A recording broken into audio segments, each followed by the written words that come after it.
This weekend, StoneX Stadium is the only place to be for your premium rugby experience. Tomorrow, table toppers Saracens men go toe-to-toe with Northampton Saints with a spot in the Gallagher Premiership final on the line. Before on Sunday, Saracens women continue their push for a home semi-final in the Allianz Premier 15s as league leaders Exeter Chiefs roll into town. But come on with me because we've got two amazing guests waiting in our studio. Marlie and Andy Christie have swung by to help lift the excitement even more ahead of what will be a bumper weekend right here. I cannot wait to get their thoughts. And as if that weren't enough, we've got an update from CEO Lucy Wray. We'll be checking in with Centre Court Supremo Sasha Corbin on all things Saracens Mavericks.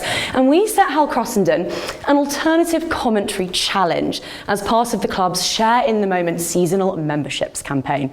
Should be good. Safe to say it's a jam-packed show. I'm Claire Thomas and this is The Huddle, presented by Socios.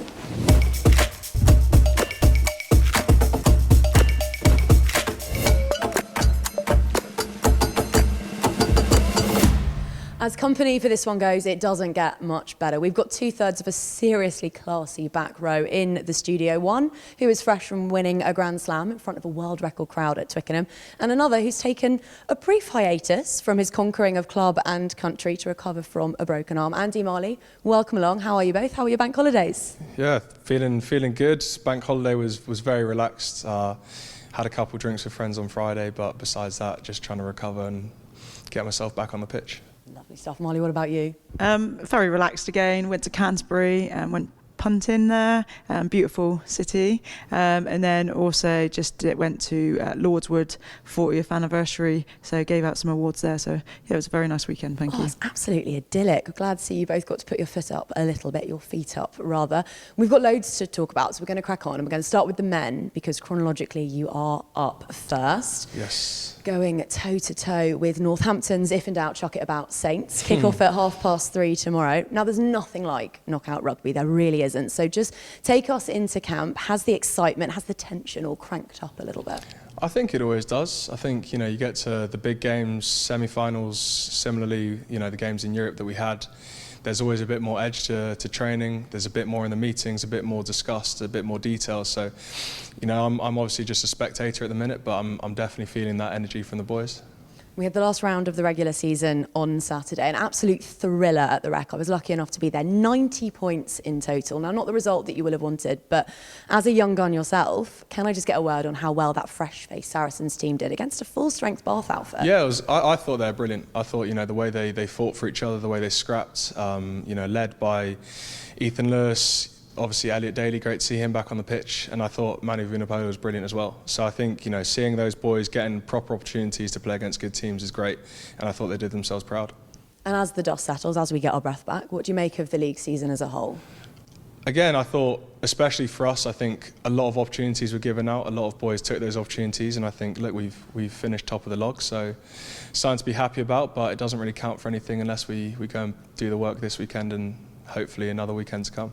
And Marlie, as an observer, obviously Saracens men have rolled out this slightly more expansive brand of attacking rugby this season. Has that been all the more fun to watch? Yeah, definitely. And for me as a fan, not just a Saracens player, but to see that is great. And we want to see high-scoring games. Obviously, the game at the weekend, we didn't come off the right side of the score, but you see those young players coming up through, and it's really exciting, not just for the semi-final and the final, but then following on up next season. What's it like playing in it? Because, of course, your bread and butter is all the dark arts on the ground, much like yours are, Marlie. But now suddenly there's this offloading game and this sense of real jouet at Saracens. Is it knackering? It is tiring. I think we give a lot of time to our conditioning and put a lot of work in there. But I think a lot of the boys have really enjoyed it a lot more. We can express ourselves, we can feel a bit freer, and we've still got the same level of detail. If anything, we've got more detail now, I think. It's just detail in terms of where we can play, where we're allowing ourselves to play, and maybe we're expanding that a bit more, but I think it's been brilliant this season. Well, it's definitely got the job done because you find yourselves at home for the semi-final tomorrow. Marlie, by my reckoning, you've played 4 semi-finals in the Premier 15s at home. Just how much of an advantage is home advantage? Oh yeah, it's massive. To step out in front of the crowd that come here at StoneX is epic, and they get right behind you, and you talk about that 16th man. This crowd here at StoneX is definitely that. We're expecting a sellout, so that 16th man will be in full voice. Now, 10 from 10 here this season, but it very easily couldn't have been the case because right back in November, you were very involved on the most extraordinary of afternoons because with 20 minutes left to play, Northampton Saints led you by 22 points. What do you remember of that comeback? It was all a bit of a blur, to be honest. I just remember Ben L turning into Superman, Elliot Daly too, to be fair. Like, a lot of the boys really cranked it up. And I think that's a testament to the team. I think it's a testament to what we've built this season. Just that level of belief and that level of confidence in, backing ourselves and like we discussed, playing sort of from anywhere. We really bought into that. And there was a moment, I think, we're under the posts and we just looked around and said, all right, if we're going to start playing, we've got to do it now. And like I said, that's what happened. So it was a special day, but yeah, it was a little bit of a blur those last 20 minutes. Well, in that case, Marlie, I'm going to come to you for a psychology standpoint on this because I can't figure this out. Who will come into tomorrow's match then with the psychological advantage? Because on the one hand, Northampton Saints know that they coulda, shoulda beaten you that afternoon, but on the other, they didn't. Yeah, I think they come into the game knowing that the last time they were here, they took Saracens right to the edge. But, you can't come to StoneX and think you're going to walk over Saracens. They're going to be up for, it's going to be a massive test for them. But for me, I think Saracens, everything here is about them. You look at the changing room around us now, like the players will know and be in the best place they need to be for the match. And I think that they'll turn up as well. So, even though Northampton know they could have done it here, but I think it'd be Saracens on the day. Does that sound about right? I think so. I think, look, it's two very different teams to the teams that played at that point. That was during the Six Nations, so all their internationals are England boys. They weren't involved. So it's two very different teams. I think we're in a better position now than we were then. So fingers crossed the boys get it done on the weekend.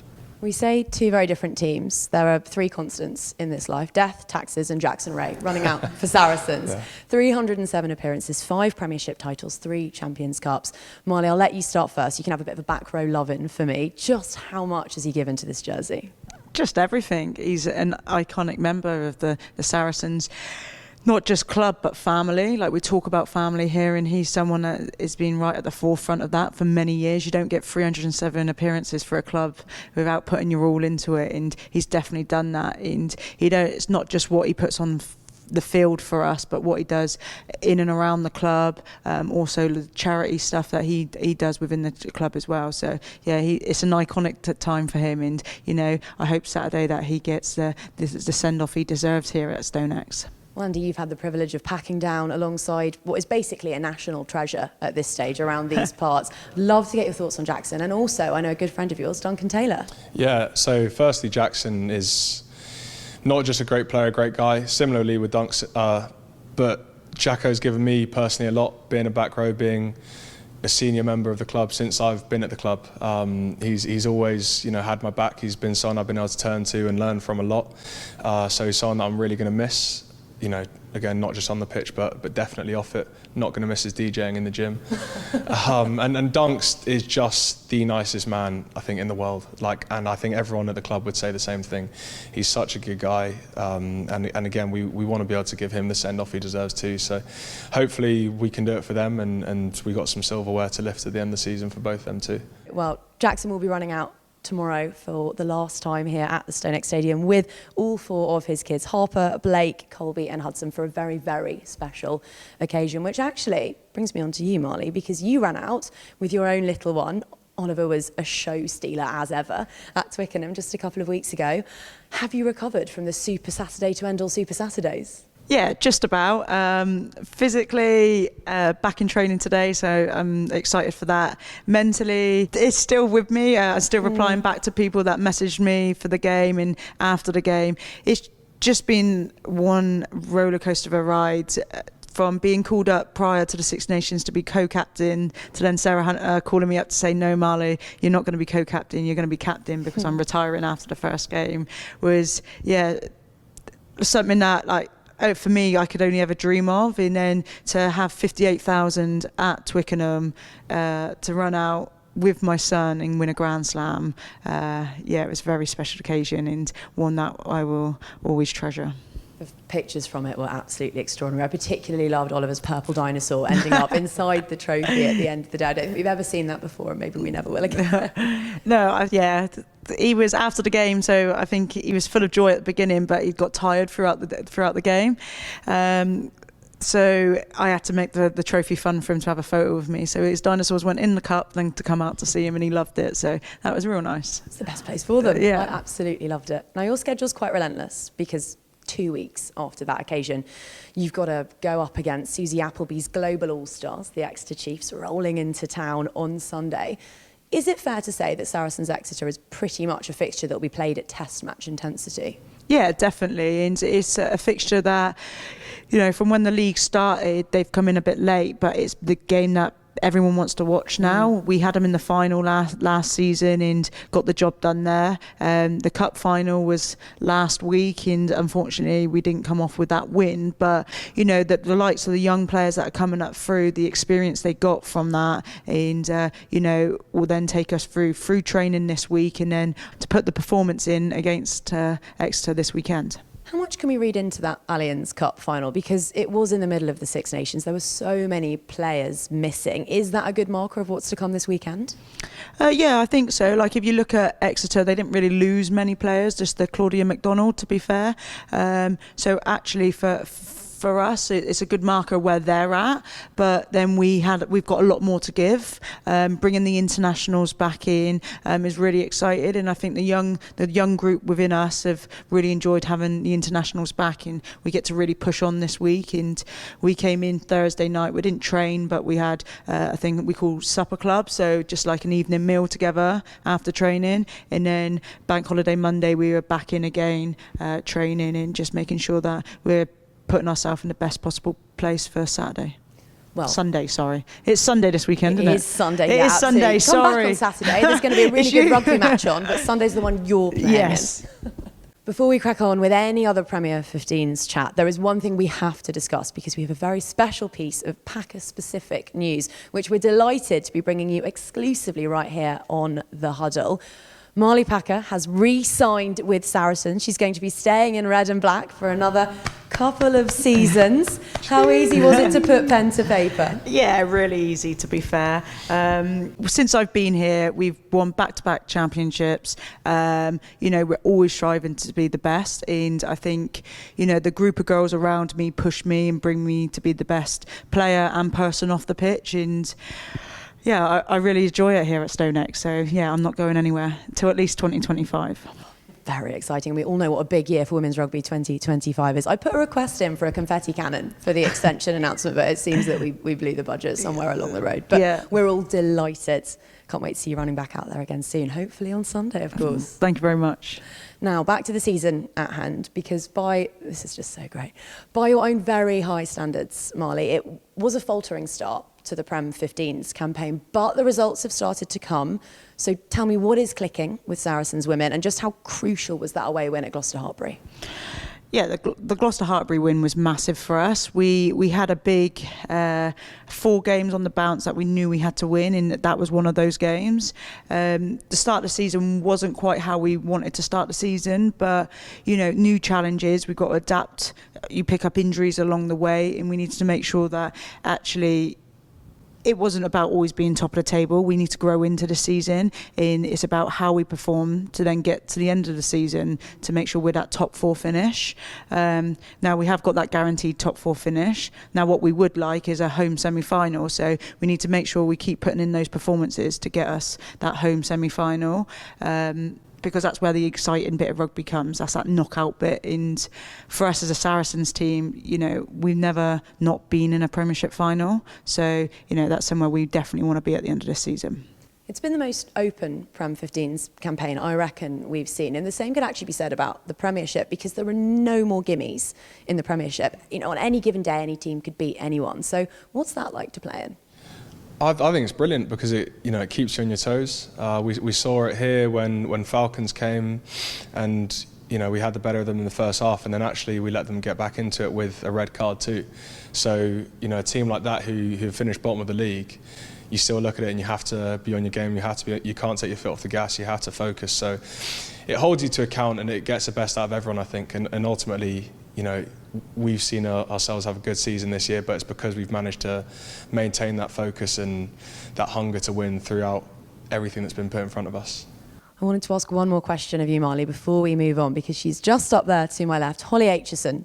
2023 was the Six Nations when the world got to see what a classy fly half she is. Those of you at Saracens are really familiar with her wearing 10 on her back, but just how proud are you of the way that on the international stage she filled the very sizable boots of Zoe Harrison? Yeah, she's massively stepped up, but we all knew that she would. She did incredible. How she sees the game, how she picks off the players with the passes that she puts in is, just sensational. And, you know, she's been rewarded that, nominated for the Six Nations Player of the Tournament. As you have been too. But like, I think for her, she also won Saracens Supporters Player of the Season last season as well. So, you know, she's someone that's just growing in confidence, growing within the game as well. She's quite a quiet soul off the pitch, but when she's on the pitch, she really shines. And that's what she did for England, but that's what she's also been doing for Saracens this season. Couldn't have put it better myself. Brilliant to get both of your thoughts. Thank you very much. Now let's head from the back row and into the boardroom, because we caught up with CEO Lucy Wray a little bit earlier on.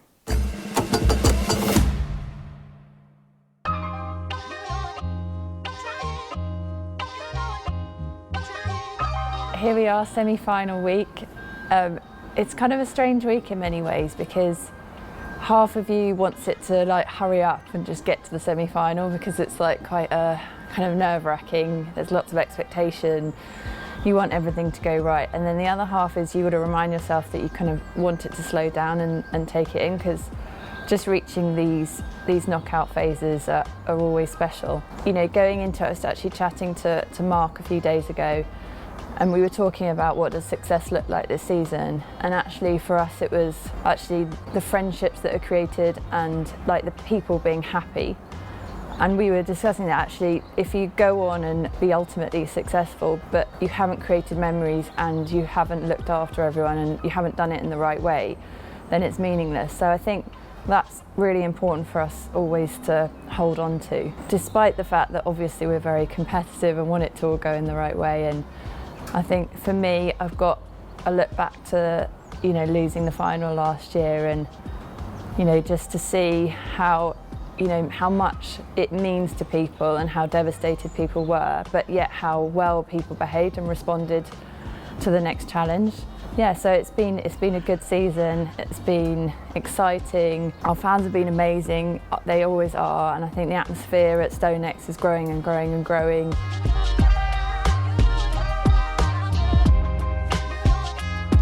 Off the pitch, we've obviously had I think it's been a tough year for rugby. You can't hide from that.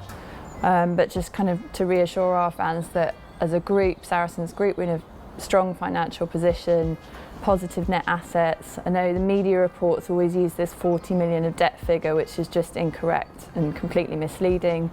And actually that like-for-like figure is 7 million. We've had, actually since 18-19, we've had about 2 million of commercial revenue growth, which is something that's been a real focus for the club in how we do that and how we unlock different revenue lines. The showdown was hugely successful.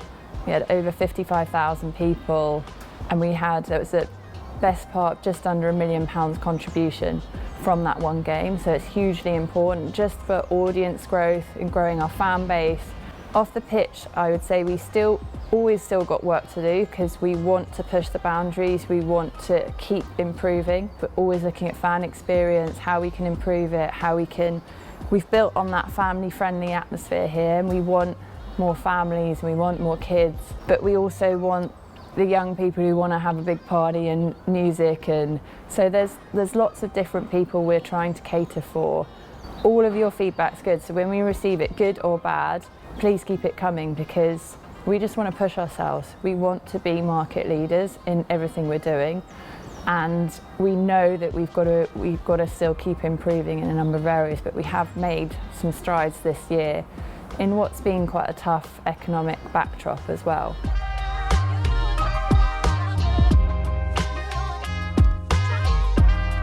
Yeah, so seasonal membership's underway, and it's been a brilliant start. Thank you so much. Our fans, genuinely incredible. like as staff, like we really feel that. You can feel the passion, and it's what actually drives us all to keep improving and keep doing better. So that's going really well. We've obviously, hopefully, a few more weeks of the men's campaign. Got a really exciting finish for the women's campaign too, who are here on Sunday against Exeter. And then Mavs has been, I love what Cam's done, and she's obviously in a bit of a rebuild phase, but they're making some really good steps.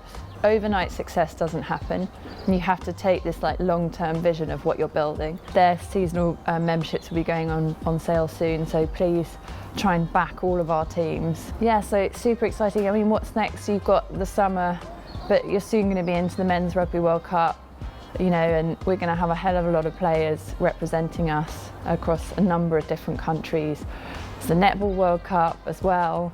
And then, you know, the launch of the new Premier 15s Women's League as well. A lot of exciting things. Like I just love the business of sport, and I love the feeling it gives you, like the wins on and off, and the people you get to kind of go to work with every day, and kind of interact with is just special. Like we have a really special community and family of people that I love doing. So thank you all very much.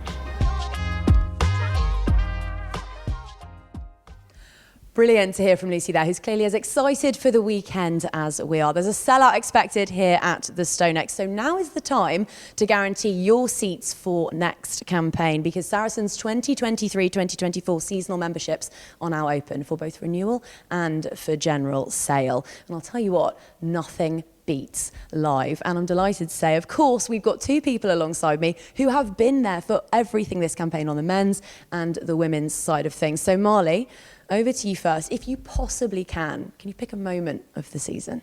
I think for me, when we beat Gloucester, it was just an epic day, to be fair. We went away. They hadn't lost a game yet this season, so it was a big ask. We played them at the King's Home as well, so it's very special for them because they don't play all their games there. But we turned up. We got the job done. I also got a try as well, which is always nice to get on the scoreboard. And yeah, it's just a really good game, and you can probably see it here. Little inside ball from G, and yeah, twisting her. The pirouette. Come on. I think I was still surprised that I got across the line there, to be fair. But yeah, no, it was a great little ball by G. Tell you what, even in slow-mo, that looks speedy. That footwork was luscious. Andy, what about yours? I think obviously like the Saints one is the one that everyone kind of refers back to. My personal one, I think the Bristol win was my favourite actually. It was Jackson's 300th game, and Francois Hougaard scored in the corner, and it was right in the last play. So yeah, I think it was that one for me. I think we really hadn't been at it all game. They'd been the better team until, you know, last 10 minutes probably we kind of turned it on, and that's sort of been the story of our season in a few games. But yeah, I think given the occasion, given Jackson's 300th, we're just so happy that we could give him the win he deserved that day. Well, a seasonal membership allows fans to share in the moment. So it's time for you two to share a moment with us that might have happened away from the cameras. What's been something off field that will really last for you memory-wise? For me, it's definitely got to be 3 players got called up to the England setup. They've been playing phenomenally for Saracens. May Campbell, week in, week out, she puts performance in for us, and you know her stats are unreal. She got called up to the England squad and received her first cap against Wales, which I'm super happy for her because it's just all the hard work that she puts into it. She's got a very hard job that she runs alongside doing rugby as well. So all her dedication has really paid off there. Then Ella and Kelsey Clifford, they also received first caps this Six Nations, and they were heavily involved as well. And it just shows that, you know, all the work that they're putting in at Saracens then gets the reward when it comes to international level. And I think all 3 of them, if they keep doing what they've been doing this season, will get call-ups again and hopefully be fully fledged long-term England rugby players. Well, fingers firmly crossed. Andy, if you had to pick something away from the field? I think just being back in the Champions Cup's been brilliant for us. I think it's where we all feel we belong. We've obviously played big games there, Ospreys, La Rochelle, where unfortunately we didn't get the win, but I think being back in that competition, specifically the memory against Lyon away, We got the win there. It's a tough place to go. Went down to 14 men as well at one point. So yeah, that was a brilliant journey back as well. I think that those are the games that make the boys feel that bit closer and kind of remind you why you're happy to be in that comp. Well, the Champions Cup is where everybody wants to be, and the other place people want to be is up in the stands at StoneX, where you can often find Hal Cruttenden. Now, the only thing that he loves more than Saracens is being let loose with a microphone. So we thought we'd combine his two passions and set him a little challenge. So here he is, taking a stab at some strictly neutral, I'm told, commentary over some of the most dramatic moments of the season so far. Hello, Hal Cruttenden here, in the commentary position in the West Stand, because as part of the seasonal membership's Share in the Moment campaign, they've let me loose to commentate on some of the finest moments from Saracens' men and women's season. I'm already going into the voice already. This is my normal voice, this is my commentary voice. Wait for some very forthright opinions and some excellent commentary. Let's do it. There's no way Sarries can come back after 22. Penalty through again! They might actually do it. Oh, Elliot Daly's pretending he's going to drop the ball. Just break Saints' hearts that little bit more. Look at that. Ben Earl, Elliot Daly combining beautifully. Are you watching Eddie Jones? Of course you're not, and that's why you lost your job soon after this game. And ball comes back again. Ella Virvas. Sarries just 3 points in it, but oh, that's a beautiful pass from Georgia Evans. Beautiful bow in her hair as well. And Marlie Packer, you do not stop her from that range, and yet the Gloucester number 14 did. She's a pinball wizard. Look at her bouncing off 14. Pinball wizard, there has to be a twist. She's a pinball wizard, got such a supple wrist. Always, always lovely to see Gloucester lose at home. 5 minutes to go. There's Alex Good. Don't kick it. That's a ridiculous decision, but also brilliant, as Corbin doesn't know what he's doing. And Nick Tompkins has grounded the ball. He's not just a tough guy with a receding hairline. He's got lovely, soft, gentle hands as well. What every woman wants. Well, the game has gone for Sarries. We're in injury time. 25 points behind, but that's beautiful for Holly Aitchison. Straight into the hands of Lottie Clapp. It's quite obviously the best try of the game, and if we need to look at new law changes, it should be that a beautiful score like that should be worth 30, and Sarries should be the moral victors in this game. Wonderful stuff. Surely not again. My heart cannot take the pressure of Sarries winning it again in injury time. I don't think we can. It goes out. It's Tompkins. It's Manu. It's Goody. It's Francois Huhard in the corner. I think that's how you say it. We're not sure if it's Hugon or Huhard. He scored. He's literally just off the plane, just arrived. First appearance. The players are hugging him. They don't know him. They've never met him before. But they're hugging him because he's their teammate now. He will always be Sarries. And I don't think he's played again this season. But good lad, let's keep him. And Quinns, there's no way through this defence. There's not going to be a breach in this. Oh, there is a breach. It's Jess Breach. She's gone straight through the gap. Jess Breach has scored. Abby Dow is not endowed with the pace to stop her. Lottie Clapp's doing a lot of clapping, and Georgia Evans has said, good Evans. That, my friends, is great commentary. It's not been a great performance by Sarries today, and Owen's not had his kicking boots on. Don't drop kick it. It's not going to go over. It's brilliant. It's absolutely brilliant. Can we get a camera on the crowd? Surely we should see the Gloucester crowd at this moment, because I know what they'll be doing. They'll be applauding and they'll be smiling. Not just a great player, but a great man. On the attack again, Elliot Daly. Get out of his way, Mako. He doesn't need you, Sean. He's going left. He's going right.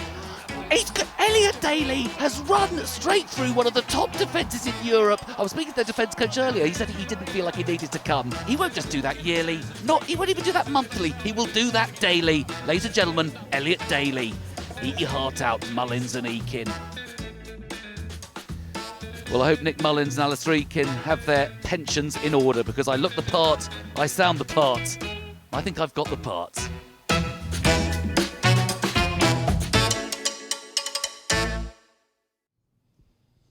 We think Nick Mullins is probably safe for the time being.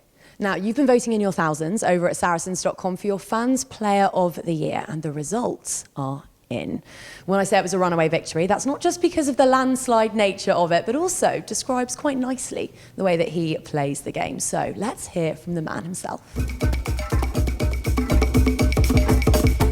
Hi guys, just want to thank you so much for all your votes for me this year. I've had a great season. I've really enjoyed playing with such a successful team, with my best mates. I can't wait to see you all on Saturday. Hopefully it's going to be a great occasion, and we have a couple more weeks left of the season. All the best. Thanks, guys. No doubt, as ever, Ben will make his presence felt at the weekend. Andy, you play alongside him week in, week out. Just how deserving of that accolade is he? Yeah, I think he probably deserves it purely off his performance against Saints alone, to be honest.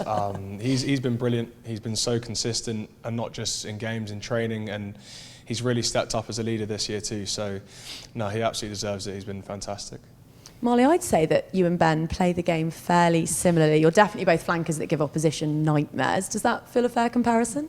Yeah, definitely. And he's very supportive of us women as well. He's messaged me a few times just to say good luck for different games, and same the other way around. But he's a player that I watch at Saracens, and I'm just like, yeah, I just love it. So the fans have picked the right man in my eyes. He's a game breaker, a game winner. He's definitely someone you want by your side in knockout rugby. How essential do you think he'll prove over the next fortnight? Oh, I think he will be massive. You know, last year we saw it, his performance against Quins. I think he might have been man of the match that day too. So he's fantastic when it comes to these big games, and actually we saw it again during the Six Nations when he came back, and during the autumn when he skippered us a few times. He's been there through it all this season, and he absolutely deserves that award. He absolutely does. And he's not the only one who'll be picking up a gong over the next few weeks, because voting opens very soon for your player of the season for both the women and the Mavericks here at Saracens. So head to saracens.com to cast your votes. We'll also be finding out at halftime on Saturday which Perla has won try of the season.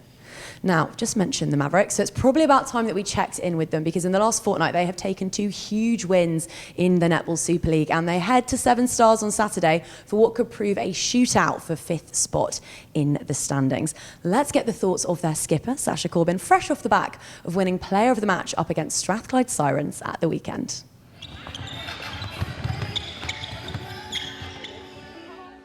The season so far, it's been a journey, and one thing I will say is that we've been building with each game, and that's something we knew from the start what we were going to be doing. Connections are building, and it's actually a really good place in camp. We're demanding loads from each other. We really want to push on. We want to be better. We're definitely not where we want to be in the season in terms of ranking where we are at the moment, but we know where we're trying to head to, and I think that's been the key focus for this year. The growth in the group has been huge. From the start of the season when we did lose against 7 Stars, that was a really big wake-up call for us. A team that we would have normally beaten in the past, and for me it was just about making sure that the new players in the team were able to gel and understand where we're at, and kind of putting that point in the place to say, this is where we're at, we have to move forward. But the players in the team, the new ones, have been great, really good energy, really pushing every week, and that's all we can ask for. I agree, Jodie and Raz have definitely picked up from where they left off last season. I think just the understanding of each other, and the fact that Raz has come back from 2 serious injuries and have been able to come back and just shine like she's never kind of left the court has been awesome. And it's also been a big lift in the squad as well, to have her back, to have her input, her leadership has been awesome. But it's great to have players like Ina, myself, and Raz, and Jodie pushing from last year, yeah. A key moment, Bath away.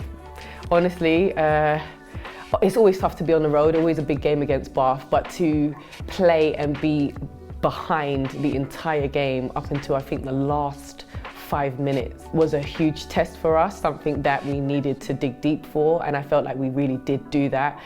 We adapted and we showed fight, and that's something that I want to continue to build on, but really pleased with how we managed to get that win, because we needed that win on the road. Honestly, to have sold out crowds at HSV, at our home, basically nearly every week has been awesome. Just the amount of people that come, and it's electric when we come out from the tunnel and people are screaming and ready for us to play. I think all we want to do is perform for them, right? And the fact that we even get a chance to interact with the crowd at the end, we can, obviously with pictures and autographs and just, it's awesome, honestly. And not even that, just even the volunteers, just how much they do for our sport off the court to make the event what it is awesome, yeah. Well, I've really enjoyed having Cam as coach, fresh ideas. She's always driving this, she wants everyone to win, and I love that it has spread through the team. Everyone really does want everyone to win in whatever it is, whether it be fitness testing, whether it be, obviously on court, whatever position anyone plays. I love that, her passion for the game, it really shines through, especially in the the team talks. She goes hard, and if she's angry, you know about it. And there's been some of those moments this year, and it's been really important for her to like kind of just set the standard, and I felt like that's been really good. But also just really cool to just have her hair and her energy and just how much she loves the game and what she wants to see us do. She just wants us to win, and I honestly believe that although we haven't done it yet, there's so much potential in this group, and she sees that. So I think the fact that she keeps driving that, keeps telling us, keeps showing us that we should believe in ourselves is important.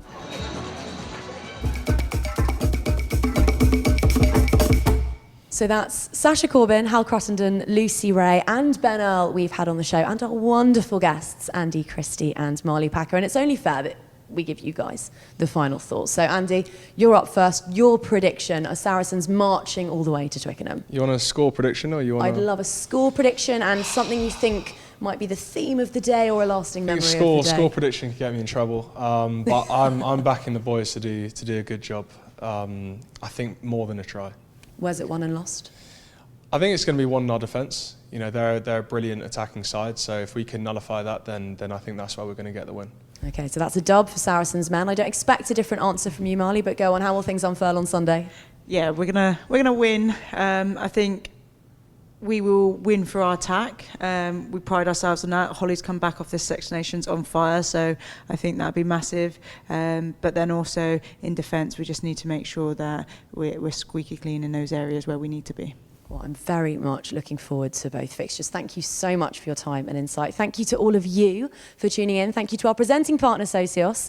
And here's to a brilliant weekend at the StoneX.